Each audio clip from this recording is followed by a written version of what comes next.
तीन बड़ी गंभीर मानसिक बीमारियां हैं, मेगलोमेनिया, नार्सिज्म और स्टॉकहोम सिंड्रोम।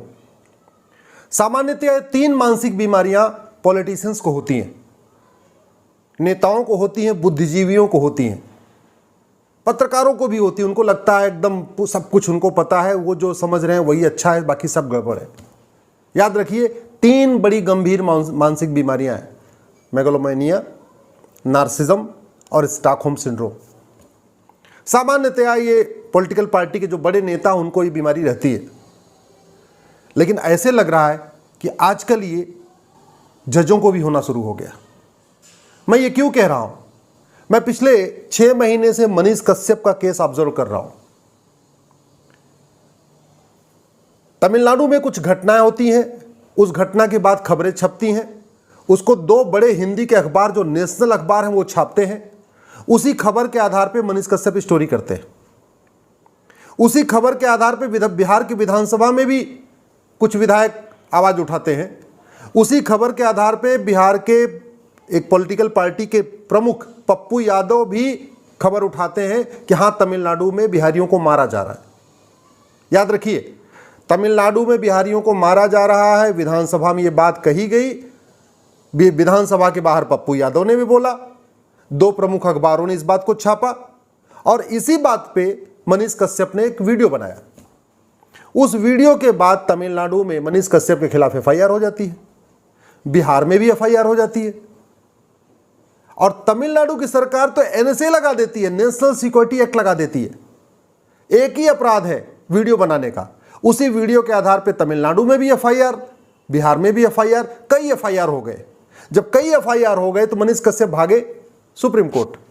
क्यों? क्योंकि जहां 2 राज्यों में अलग अलग एफआईआर हो रही हो एक ही घटना के लिए या एक ही अपराध के लिए या एक ही गलती के लिए, तो आदमी सुप्रीम कोर्ट भागेगा कि भैया देखो, हमारा अपराध एक ही है, जो हमारे ऊपर आरोप लगा वो एक ही है, बिहार में भी एफआईआर है, सुप्रीम कोर्ट और तमिलनाडु में भी है, तो आप सारी एफआईआर को मर्ज करके किसी एक जगह जांच कर दीजिए। सुप्रीम कोर्ट ने बोला नहीं, आप हाई कोर्ट जाओ। जबकि दूसरी तरफ मणिपुर में कुछ तथाकथित सेकुलर लिबरल पत्रकारों ने झूठी खबर फैलाई। मणिपुर की सरकार ने एफआईआर कर दिया और वो सीधे सुप्रीम कोर्ट आए। याद रखिए, एक ही राज्य में एफआईआर हुआ था, यहां मनीष कश्यप के खिलाफ 2 राज्यों में एफआईआर हुआ। मणिपुर में झूठी खबर फैलाने वालों के खिलाफ एक ही राज्य में एफआईआर हुआ, सरकार ने वहां के किया। सुप्रीम कोर्ट ने इंटरटेन किया, पिटीशन को इंटरटेन किया, सरकार को नोटिस जारी किया, बाकायदा उस पर फाइनल हियरिंग के लिए, सुनवाई के लिए तैयार है और कह रहे हैं कि हाँ, सुप्रीम कोर्ट में जज साहब ये भी कह रहे हैं कि कोई बात नहीं, पत्रकार है ना तो झूठी खबर तो छप जाती है, झूठी खबर छपने से क्या हो गया? क्या वो झूठी खबर छापने के बाद आग लग गई क्या? अरे मनीष कश्यप के, मान लीजिए मान लेते हैं कि मनीष कश्यप का वीडियो अगर झूठा है, तो मनीष कश्यप के वीडियो के बाद कौन सी आग लग गई थी? मणिपुर में 4 पत्रकार जाके झूठी खबर छाप रहे हैं, तब आप कह रहे हैं कि नहीं नहीं, ये तो पत्रकार है इसलिए इनसे झूठी खबर छप सकती है। पढ़ना ना पढ़ना ये लोगों की मर्जी पे है। यही वाला पैमाना मनीष कश्यप पे क्यों नहीं लागू हुआ? मनीष कश्यप पे तो 2 राज्यों में एफआईआर है, उसको तो 2 हाई कोर्ट में जाना पड़ेगा, उसको बिहार की भी हाई कोर्ट में जाना पड़ेगा, उसको तमिलनाडु की हाई कोर्ट में भी जाना पड़ेगा। ऐसे ही कुछ दिन पहले, पिछले साल की बात है, उत्तर प्रदेश में एक रेप हुआ। उस पूरे रेप के केस में दलित बनाम सवर्ण का एंगल दे दिया गया। केरल के पत्रकार भागे भागे चले आए। सोचिए, घटना हो रही है उत्तर प्रदेश के बुलंदशहर में और केरल के पत्रकार भाग के आ रहे हैं, बुलंदशहर पहुंच रहे हैं।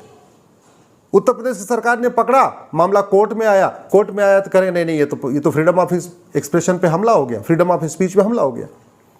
समझ में नहीं आ रहा है। मणिपुर में झूठी खबर फैलाने वालों को फ्रीडम ऑफ एक्सप्रेशन है, फ्रीडम ऑफ स्पीच है। उत्तर प्रदेश में झूठी खबर फैलाने वालों को फ्रीडम ऑफ एक्सप्रेशन है, फ्रीडम ऑफ स्पीच है।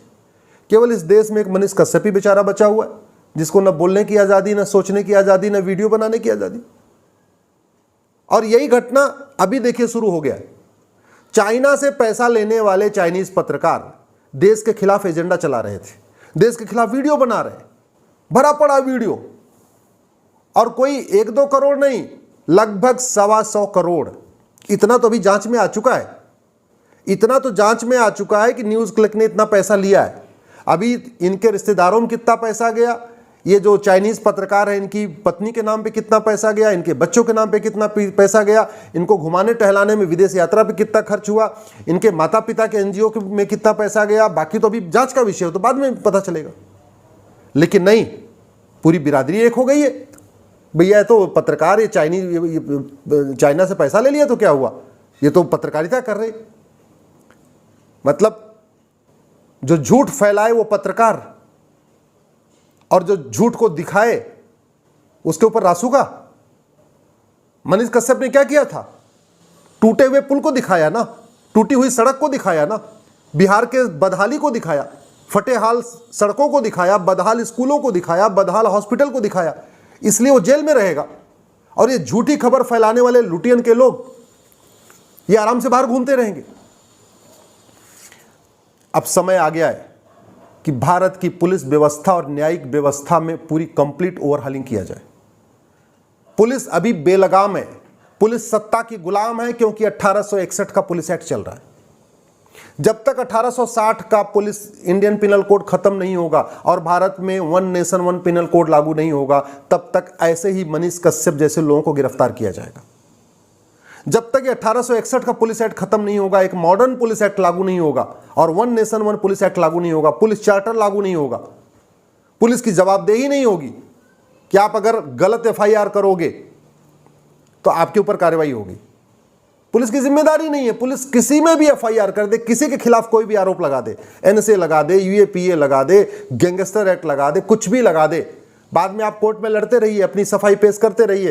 5 साल 10 साल के बाद आप वहां से अगर सबूत के अभाव में बरी भी हो गए तो जिन पुलिस वालों ने लगाया था उनके खिलाफ तो कोई कार्रवाई नहीं हुई। तो पुलिस की अकाउंटेबिलिटी कहां गई, पुलिस की रिस्पॉन्सिबिलिटी कहां गई? ऐसे ही जज साहब का भी है। वो जिसको मन चाहे उसको फ्रीडम ऑफ एक्सप्रेशन मान ले, जिसको मन चाहे उसका मुकदमा सुन ले, जिसको मन चाहे उसके लिए सैटरडे को बेंच बना दें, जिसको मन चाहे सैटरडे को 2-2 बार बेंच बना दें, जिसके लिए मन चाहे संडे को बेंच बना दें, और नहीं सुनना तो नहीं सुनना। ऐसे लग रहा है कि अब तो ये देखा जा रहा है कि सामने वाला वकील कौन है, सामने वाला पीड़ित कौन है, सामने वाला शिकायतकर्ता कौन है। भैया सब कम से कम सुप्रीम कोर्ट और हाई कोर्ट से ये आशा नहीं की जाती है। एक बार डिस्ट्रिक्ट कोर्ट का जज अगर ऐसी हरकत करे, एक बार डिस्ट्रिक्ट कोर्ट का जज अलग अलग पैमाना रखे लोगों के लिए, तो बात समझ में आती है। लेकिन अगर हाई कोर्ट के जज, सुप्रीम कोर्ट के जज अगर से डुअल स्टैंडर्ड रखेंगे, डबल पैमाना रखेंगे कि तीस्ता सीतलवाड़ आएंगी उनके लिए अलग पैमाना, मनीष कश्यप आएंगे उसके लिए अलग पैमाना, सिद्दीप कप्पन आएंगे उनके लिए अलग पैमाना, मणिपुर में फेक खबर फैलाने वाले हैं उनके लिए अलग अलग पैमाना, और मनीष कश्यप आएगा उसके लिए अलग पैमाना। यह बात मनीष कश्यप का नहीं है, यह बात गुलामी की व्यवस्था का है, यह बात स्टॉकहोम सिंड्रोम का है, यह बात नार्सिज्म का है, यह बात सिस्टम का है। सरकारें भले बदली हैं, सिस्टम नहीं बदला है, और उसका नतीजा आपके सामने है। मनीष कश्यप जेल के अंदर सड़ रहा है, एक मुकदमे में बेल, दूसरा मुकदमा, दूसरे मुकदमे में बेल, तीसरा मुकदमा, लगातार एक के बाद एक के बाद एक। अगर आप नहीं बोलेंगे ना, अगर आप पार्टियों में बटे हुए हैं, आप अगर सिस्टम के खिलाफ बोलने में अगर आप डरते हैं, तो इसका मतलब आप राष्ट्रभक्त नहीं है। अगर आप सिस्टम के खिलाफ बोलने में डरते हैं और अभी भी आप केवल नेताओं की चमचागिरी के चक्कर में, दल गुलामी के चक्कर में सिस्टम के खिलाफ नहीं बोल रहे हैं, तो याद रखिए किस दिन आपका भी नंबर आ सकता है, किसी दिन आपका भी नंबर आएगा। इसलिए मैं आपसे निवेदन करता हूं, ये मात्र मनीष कश्यप का मैटर नहीं है, ये बात हमारे न्यायिक व्यवस्था का है, ये बात हमारी घटिया पुलिस व्यवस्था का, ये हमारे बात प्रशासनिक व्यवस्था है।